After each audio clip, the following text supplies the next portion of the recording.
Hello guys, तो आज हम पढ़ने वाले हैं क्लास 10th का चैप्टर पॉलिटिकल पार्टीज़। तो इस चैप्टर में हम पढ़ेंगे नेशनल पार्टीज़ क्या होती हैं, स्टेट पार्टीज़ क्या होती हैं, रिकॉग्नाइज्ड नेशनल पार्टी क्या होती हैं और इलेक्शन कमीशन का क्राइटेरिया क्या होता है किसी भी पार्टी को नेशनल पार्टी बनाने के लिए। ठीक है, और जो 7 रिकॉग्नाइज्ड नेशनल पार्टीज़ हैं हम वो भी पढ़ेंगे। तो सबसे पहले आता है नेशनल पार्टीज़। तो आप सबको पता है जैसे कि इंडिया जो है एक फेडरल कंट्री है। फेडरल कंट्री मतलब कि पावर्स जो हैं वो सेंटर, स्टेट और लोकल गवर्नमेंट के बीच में डिवाइडेड है। ठीक है, ये फेडरल। तो हमारी कंट्री में क्या है, जो पार्टीज़ हैं वो नेशनल लेवल पे भी हैं, स्टेट लेवल पे भी हैं और उससे छोटी पार्टीज़ भी होती है, रीजनल पार्टीज़ वगैरह।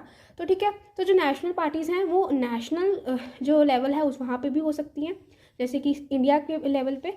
देन स्टेट लेवल पे भी वो डिफरेंट स्टेट्स में भी काम कर सकती हैं। ठीक है, तो सबसे पहले आता है नेशनल पार्टी की डेफिनेशन। तो नेशनल पार्टी है ये प्रेजेंट इन सेवरल या all units of a state. ठीक है, कंट्री वाइड होती है ये, एक नेशनल लेवल पे भी और स्टेट लेवल पे भी। ठीक है, देन हमारे पास एक और लाइन है कि जो हर पार्टीज़ हैं उनको इलेक्शन कमीशन के साथ रजिस्टर होना पड़ता है। इलेक्शन कमीशन कौन होता है, वो एक बॉडी होती है, ठीक है, डिफरेंट लोगों की, जहाँ पे एक जो हर कोई भी पार्टी कंटेस्ट करना चाहती है इलेक्शन, उनको उनसे परमिशन लेनी पड़ती है और उनके पास रजिस्टर करवाना पड़ता है। ठीक है, तो दे हैव टू रजिस्टर। ठीक है, हर जो इलेक्शन कमीशन है उनको अपने पास रजिस्टर करता है। देन उनको उसके बाद हमारे पास है उनको एक स्पेशल फैसिलिटीज़ दी जाती हैं जो पार्टीज कंटेस्ट करना चाहते हैं इलेक्शन। ठीक है, उनको एक सिंबल दिया जाता है, एक यूनिक सिंबल वो इलेक्शन कमीशन ऑफिस देता है उनको। ठीक है, देन है हमारे पास एक रिकॉग्नाइज्ड पॉलिटिकल पार्टी क्या होती है। ठीक है, ये सब तो एक नॉर्मल पॉलिटिकल पार्टी के लिए क्राइटेरिया है।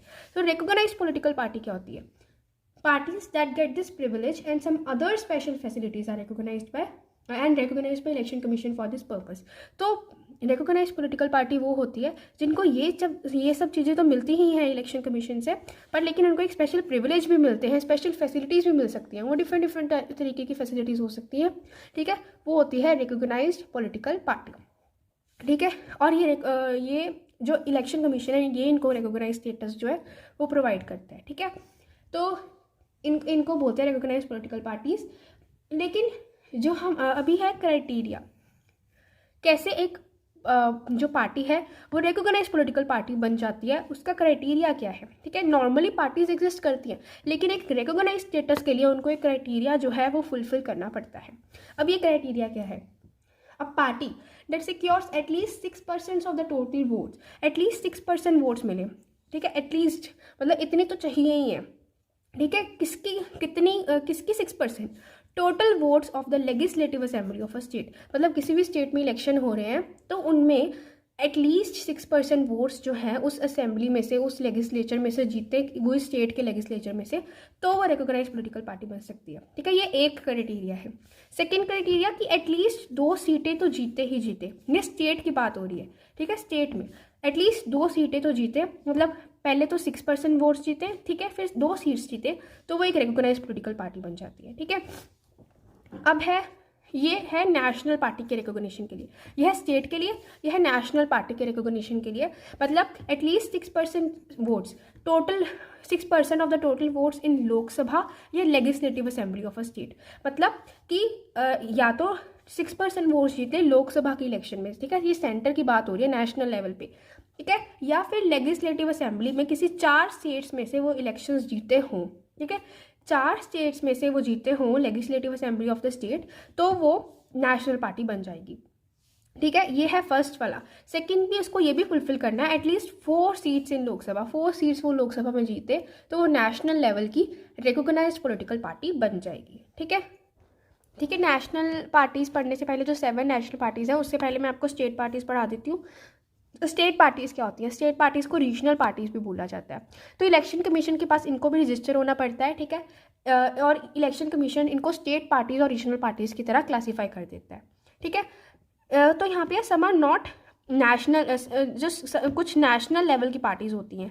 ठीक है, जैसे कि बीजेपी वगैरह पे ये सारी नेशनल लेवल की पार्टीज़ हैं, लेकिन but succeed in only some states. ठीक है, जैसे कि हम तृणमूल कांग्रेस के बारे में पढ़ेंगे आगे। ठीक है, तो ये जो है ये नेशनल लेवल की पार्टीज़ तो इनको बनाया गया है, इनको रिकॉग्नाइज किया गया है, लेकिन ये कुछ स्टेट्स में ही जो है इलेक्शंस जीत पाती हैं। जैसे कि समाजवादी पार्टी है, राष्ट्रीय जनता दल है, इनको नेशनल लेवल पे इनको जाना जाता है, लेकिन ये कुछ स्टेट्स में ही पॉपुलर हैं। ठीक है, ठीक है। और कुछ कुछ है स्टेट पार्टीज़ जो सिर्फ स्टेट में ही फेमस हैं, जैसे कि है Biju Janata Dal, Sikkim democratic front, Mizo national front, Telangana राष्ट्रीय समिति। ठीक है, तो इनको भी इलेक्शन कमीशन रजिस्टर करता है और ये सिर्फ स्टेट्स में ही जो है काम करती हैं। कुछ नेशनल लेवल पे भी होती हैं लेकिन स्टेट्स में ही जीतती हैं। ठीक है, ऐसा नहीं कि वो नेशनल लेवल पे काम नहीं कर सकती, लेकिन वो फेमस स्टेट्स में ही हो जाती हैं।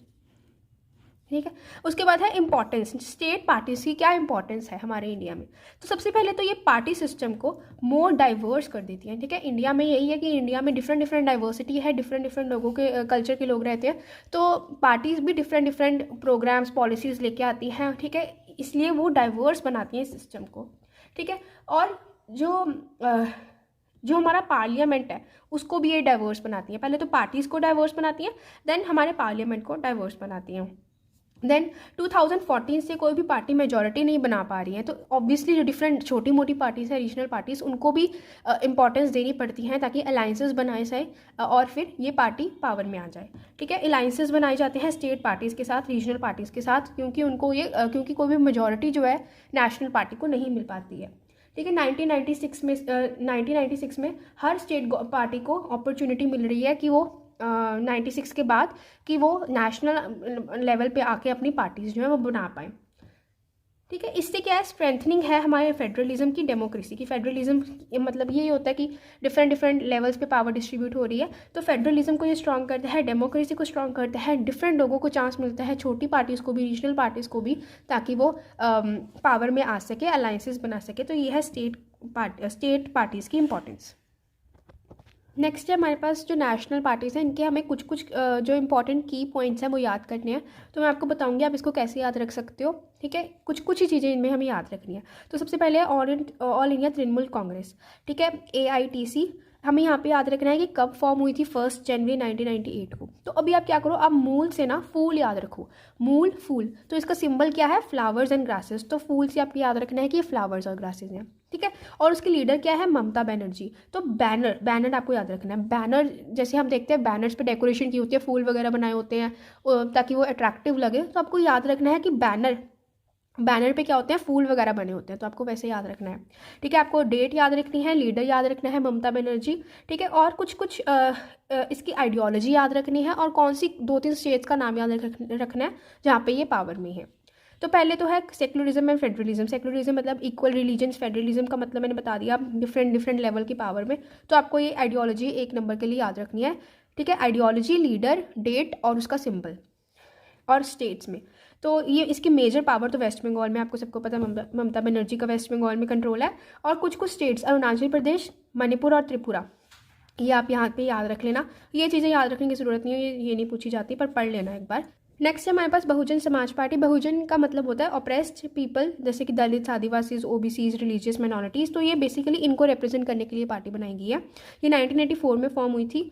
आपको भी याद कैसे रखना है कि जो बहुजन है, बहुजन का मतलब ये कि चलो डिफरेंट डिफरेंट लोग। तो जो राम जी थे वो छोटे लोगों से लेकर बड़े बड़े लोगों तक सबकी हेल्प करते, तो आपको याद रखना है। फिर इसका लीडर का नाम है कांशी राम। ठीक है, यहाँ से बहुजन से आपको कांशी राम याद रख लेना है। ठीक है, तो उसके बाद बहुत जन को आपको अगर आप सोचो तो आपको बहुत जन से क्या याद आता है, मतलब कि बहुत सारे लोग हैं, तो इतने सारे लोगों का वेट, जैसे भारी चीज़ को याद है तो आपको यहाँ से हाथी याद रख लेना है कि इसका सिंबल जो है वो हाथी है। ठीक है, नेक्स्ट आप अगर आपको ये नहीं याद रखना तो आप सोचो कि जो दलित लोग होते हैं भोले होते हैं और हाथी भी भोला होता है, तो आपको वैसे ही याद हो जाएगा। देन आपको ये याद रखना है कि किनसे ये टीचिंग्स इंस्पिरेशन लेते हैं, जैसे कि साहू महाराज, महात्मा फुले, पेरियर रामास्वामी नायकर, बाबा साहेब अम्बेडकर, ये याद रखना है। ठीक है, मेजरली ये कहाँ पे काम करती है, उत्तर प्रदेश में, स्टेट भी याद रखनी है। और कुछ नेबरिंग स्टेट्स में भी इसका इन्फ्लुएंस है, जैसे कि मध्य प्रदेश, छत्तीसगढ़, उत्तराखंड, दिल्ली, पंजाब, याद रख लेना। ठीक है, आइडियोलॉजी याद रखना कि ये इनको रिप्रेजेंट करती है, इनके लिए इनको अपलिफ्ट करने के लिए काम करती है। ठीक है, ये पढ़ने की ज़रूरत नहीं है, मतलब कि जस्ट एक बार देख लेना, ये आता नहीं है ज़्यादातर। देन है भारतीय जनता पार्टी। ठीक है, भारतीय जनता पार्टी ये कब बनी थी, 1980 में। आपको सबको पता है इसका सिंबल लोटस है। ठीक है, आप ये याद रखना है कि पहले इसका नाम भारतीय जनसंघ था, पहले भारतीय जनसंघ थी, उसके बाद ये भारतीय जनता पार्टी बनी। ठीक है।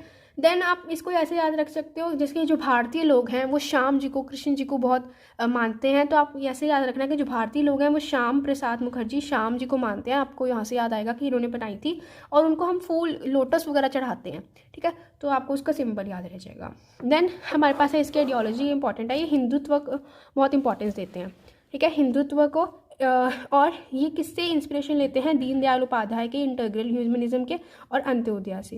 देन ये चाहते हैं कि जम्मू कश्मीर हमारे इंडिया के साथ पूरा इंटीग्रेट हो जाए, ठीक है, अब ये हो चुका है। देन आप इनके देख लो, ban on religious conversions irrespective of the religion, वो चाहते हैं कि यूनिफॉर्म सिविल कोड हो, ठीक है। देन 1998 में इन्होंने अलायंस बनाई थी, नेशनल डेमोक्रेटिक अलायंस, ठीक है। अब 2014 के बाद ये पावर में है लोकसभा में, ठीक है। नेक्स्ट है communist Party of India. Communist Party of India 1925 में बनी थी। इसका किन में बिलीव करते हैं? मार्क्सिज्म लेनिनिज्म जो कि रशिया में थे, और सेकुलरिज्म एंड डेमोक्रेसी, ठीक है। सिंबल कैसे याद रख सकते हो? कम्युनिस्ट एक कॉमन वर्ड याद रख लो, और कॉमन लोग जैसे कि फार्मर्स वगैरह, जो कॉमन मतलब बहुत ही यू कैन से जो बिल्कुल सीधे साधे लोग होते हैं, फार्मिंग करते हैं, तो वैसे याद रख लेना कि इसका फार्मिंग और ऐसे एक तरह की ये डिवाइस है, ठीक है। देन ये क्या कहती है? पार्लियामेंट्री डेमोक्रेसी को एक्सेप्ट करती है, वर्किंग क्लास के इंटरेस्ट, फार्मर्स के इंटरेस्ट को बचाती है, ठीक है, फार्मर्स से आप ऐसे याद रख सकते हो। देन 1964 में, ये इंपॉर्टेंट है, 1964 में ये स्प्लिट हो गई थी, CPI मार्क्सिस्ट, ठीक है। और ये कहाँ पे पावर में प्रेजेंस है? मतलब इसकी केरला में, वेस्ट बंगाल, पंजाब, आंध्र प्रदेश, तमिलनाडु, ठीक है। लेकिन इसका सपोर्ट बेस जो है वो ज़्यादा डिक्लाइन हो गया है कुछ सालों में, और ये बहुत कम वोट्स और सीट्स जीत पाई है 2014 में। नेक्स्ट है हमारे पास कम्युनिस्ट पार्टी ऑफ इंडिया मार्क्सिस्ट, ठीक है। इसका भी आपको याद हो जाएगा कि ये एक ऐसे डिवाइस के साथ ये एक तरह का हथौड़ा वगैरह बनाया हुआ है, ठीक है। तो 1964 में बनी थी। सोशलिज्म, सेक्युलरिज्म, डेमोक्रेसी में बिलीव करती है, और अपोज करती है इंपीरियलिज्म और कम्युनलिज्म को। इंपीरियलिज्म मतलब बाहर से कंट्रोल, और कम्युनलिज्म मतलब कि स्टेट कंट्रोल को ये कैन से अपोज करती है। डेमोक्रेसी को एक्सेप्ट करती है। ऑब्जेक्टिव है इसका सोशो इकोनॉमिक जस्टिस। पावर कहाँ पे? वेस्ट बंगाल में, केरला में, त्रिपुरा में, अमंग द पुअर सेक्शंस, ठीक है, फैक्ट्री वर्कर्स, फार्मर्स यहाँ पे, ठीक है। और ये इंपॉर्टेंट है, was in power in West Bengal without a break for 34 years, ठीक है, 34 ईयर्स से ये वहाँ पे थी। नेक्स्ट है हमारे पास इंडियन नेशनल कांग्रेस। आपको सबको पता है इसका सिंबल जो है वो हैंड है। ये ओल्डेस्ट पार्टी है, 1885 में बन गई थी। नेशनलिज्म मूवमेंट में इसका बहुत रोल था, ठीक है। Under the leadership of Jawaharlal Nehru ये बनी थी, मतलब कि बनी नहीं, जवाहरलाल नेहरू की लीडरशिप में इन्होंने नेशनलिज्म के लिए हेल्प की। Then modern secularism democratic republic में बिलीव करती है। रूलिंग पार्टी थी 1977 तक, और फिर 1980 to 89 में। देन इसकी बहुत डिविजन्स हैं, सोशल डिविजन्स हैं। ये किस में बिलीव करती है? Secularism, welfare of weaker sections, ठीक है। इनकी अलायंस का क्या नाम है? United progressive alliance. इसके लीडर हैं, 2004 में बनी थी मनमोहन सिंह के अंडर, ठीक है। अभी 2014 के बाद ये मेजर ऑपोजिशन पार्टी है। देन है नेशनलिस्ट कांग्रेस पार्टी, तो आपको इसका सिंबल और वगैरह कैसे याद रखना है? जैसे नेशनलिज्म मूवमेंट में क्या हुआ, सब लोग अवेक हो गए, इंडिया के फ्रीडम के लिए एक तरह से उठ गए, ठीक है। उनके अंदर एक फीलिंग आई कि हमें उठ के कुछ करना है, तो वैसे अलार्म क्लॉक से याद रख लेना कि अलार्म क्लॉक में हम उठते हैं, ये सिंबल हो जाएगा, ठीक है। ये स्प्लिट हो गई थी कांग्रेस पार्टी में 1919 में, ठीक है। ये डेमोक्रेसी के गांधी सेकुलरिज्म को बिलीव करते हैं, इक्विटी, सोशल जस्टिस, फेडरलिज्म। तो महाराष्ट्र में इसका मेजर रोल है, मेघालय, मणिपुर, असम में भी है, और 2004 में ये मेंबर थी यूनाइटेड प्रोग्रेसिव अलायंस के साथ, ठीक है। ये खत्म हो गया। Thank you and have a nice day.